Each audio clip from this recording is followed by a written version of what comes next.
கோதுமை மாவும் மைதா மாவும் வச்சு ஒரு அப்பம் போடுவோம்.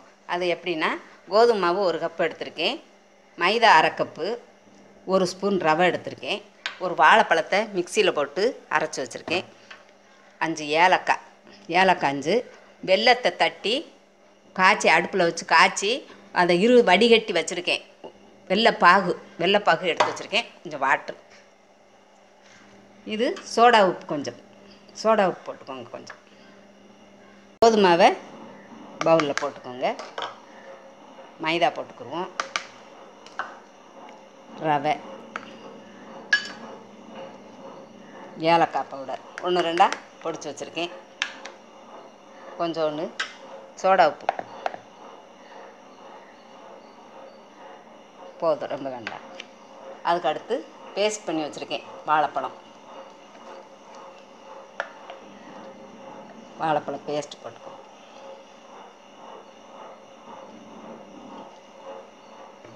நீங்கள் கலருக்கு கலர் பொடி போடணும்னா கொஞ்சம் போட்டுக்கோங்க. நான் கலர் பொடி போடலை.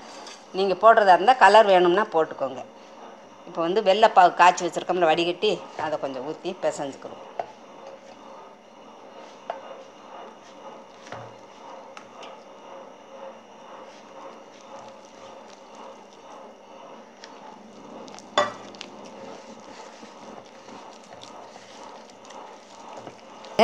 இந்த பதத்துக்கு கரைச்சி வச்சுக்கோங்க.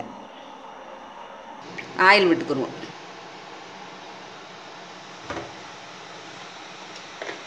இப்போ நம்ம மாவை ஊற்றுவோம். இந்த ஸ்டேஜில் மாவு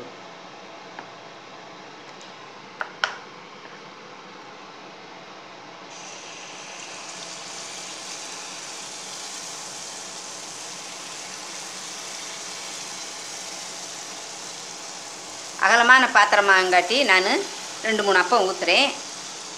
ஒடுக்கமாக இருந்தால் 1 1 ஊற்றி எடுங்க. அகலமாக இருக்கிறதுனால தான் நான் நிறையா ஊற்றுறேன்.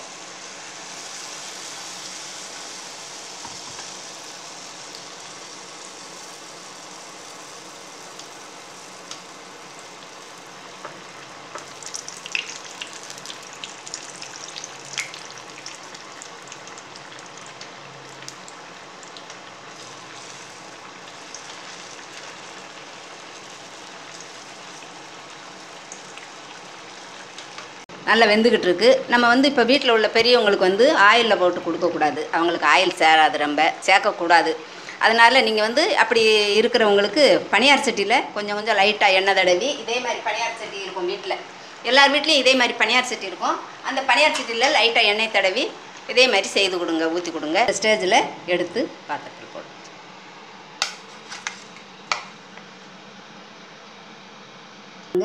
அப்போ ரெடி ஆயிடுச்சு. இதே மாதிரி நீங்களும் வீட்டில் செய்து சாப்பிட்டு பார்த்துட்டு உங்கள் ஃபீட்பேக்கை எழுதுங்க.